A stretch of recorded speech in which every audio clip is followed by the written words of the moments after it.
La nave espacial Starship de SpaceX llevará de regreso a los astronautas de la NASA a la Luna en esta década. Elon Musk y su equipo en Starbase están trabajando a una velocidad absurda para desarrollar el vehículo más grande, potente y capaz que jamás haya sido lanzado al espacio.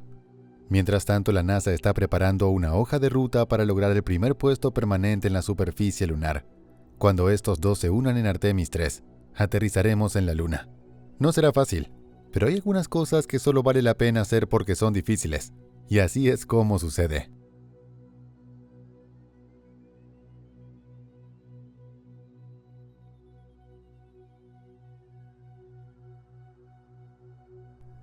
Hablemos sobre algunos factores que hacen que este próximo alunizaje sea diferente de la misión Apolo de finales de los años 60 y principios de los 70.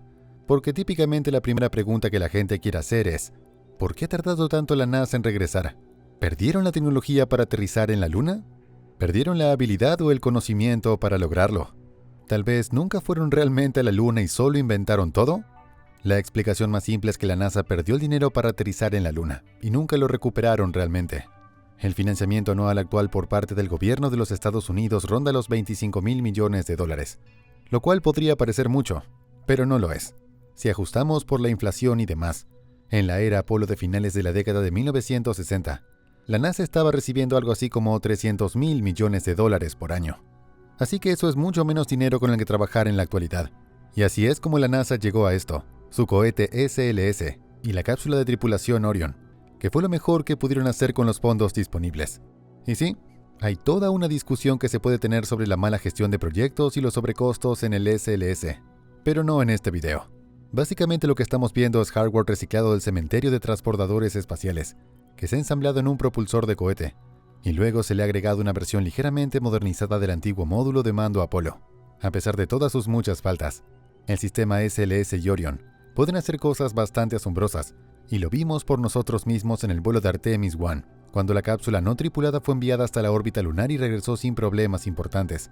El verdadero inconveniente es que enviar un vehículo a la órbita lunar y de regreso es prácticamente todo lo que puede hacer el SLS.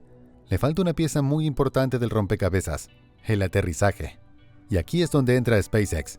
La NASA no podía permitirse desarrollar su propio módulo lunar de aterrizaje de la forma en que lo habían hecho para el SLS. Se les acabó el material para reciclar. Sin embargo, podían destinar unos cuantos miles de millones de dólares a SpaceX para comprar una variante del sistema de aterrizaje humano lunar de su increíble nuevo cohete Starship, que SpaceX ya estaba desarrollando de forma independiente para cumplir el sueño de Elon de colonizar Marte.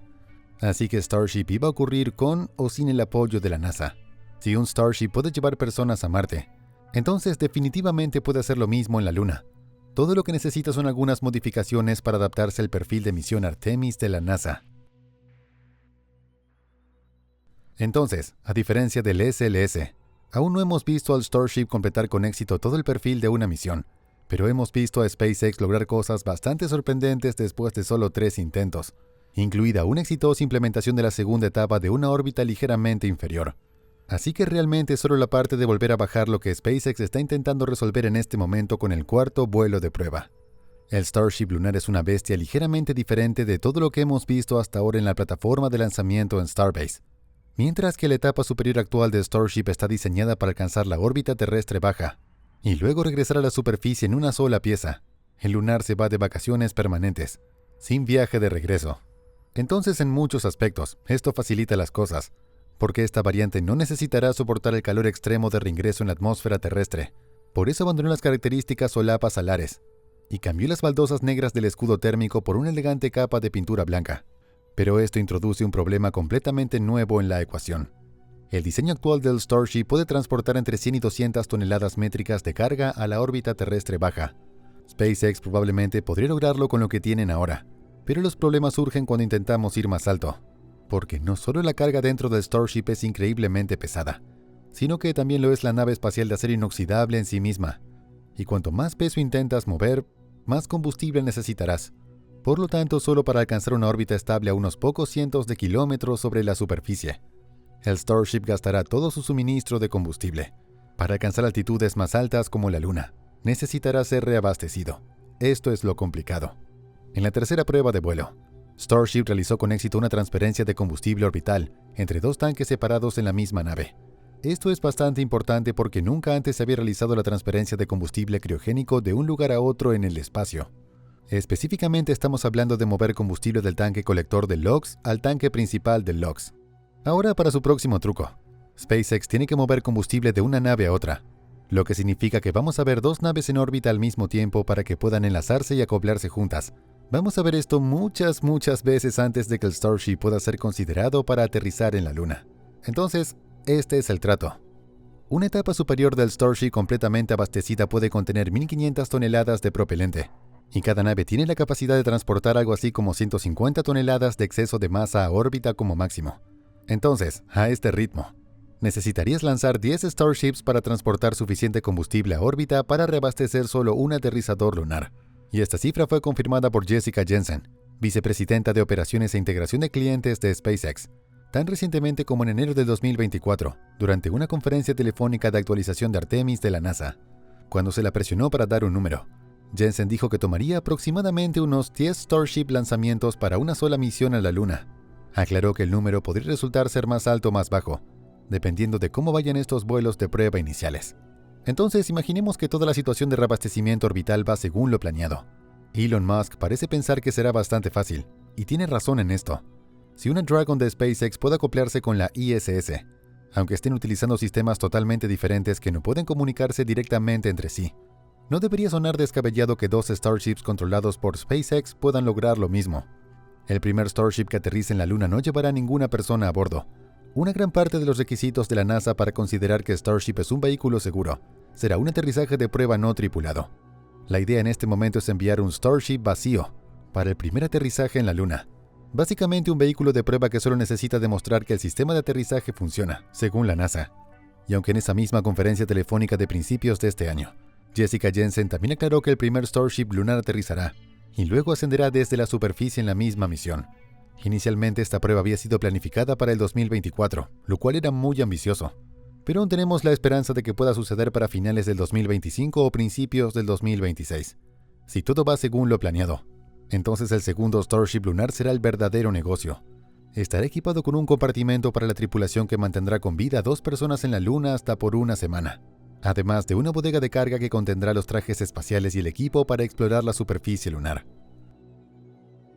Si todo lo que acabamos de decir sucede según lo planeado, y si el SLS y Orion pueden completar con éxito una misión tripulada a la órbita lunar y de regreso en Artemis 2, entonces llegamos al evento principal, Artemis 3. Esto podría ocurrir en 2026. Será increíblemente difícil de lograr, pero puede hacerse, así que vamos a eso. Es muy probable que el Starship lunar HLS sea construido y lanzado desde las instalaciones de SpaceX, en el Centro Espacial Kennedy de la NASA en Cabo Cañaveral, Florida. Starbase es genial, pero creo que es seguro asumir que la NASA quiere estar mucho más cerca del desarrollo de su próximo módulo lunar y mantenerlo junto al SLS.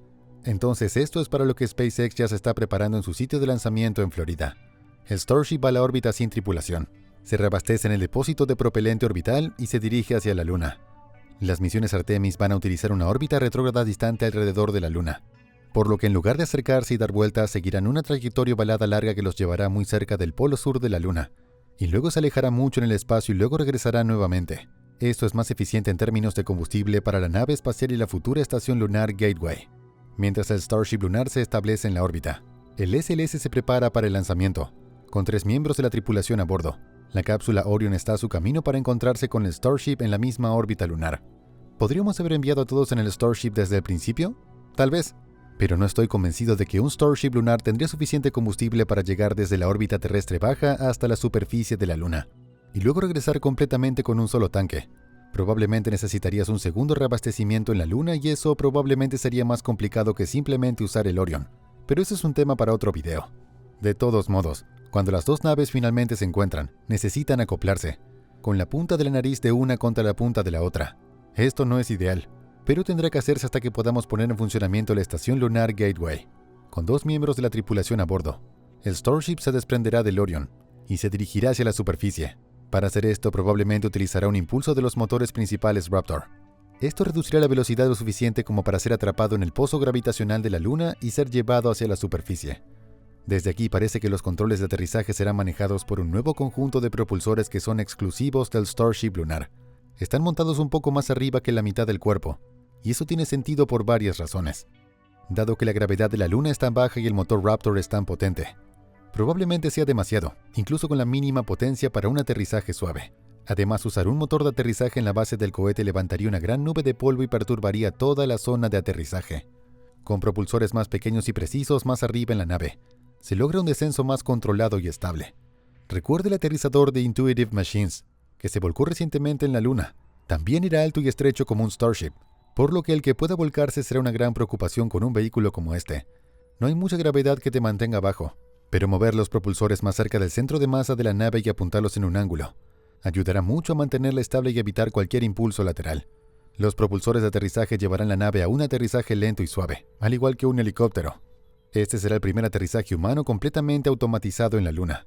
Los antiguos astronautas del Apolo tenían computadoras de guía, pero no eran particularmente precisas, por lo que lograr un aterrizaje seguro requería la habilidad de un piloto experimentado. Este no será el caso para Artemis, al igual que una nave Crew Dragon. Starship no tendrá controles manuales, solo pantallas táctiles grandes para monitorear el estado del vuelo de la nave. Por lo tanto, estamos depositando mucha confianza en SpaceX para que lo haga bien. Aunque, nuevamente, suponiendo que todo salga bien, tenemos a 2 astronautas de la NASA que están a solo un ascensor de distancia de poner un pie en la Luna por primera vez en este ciclo. Y seguramente sea el primero de muchos más pasos por venir.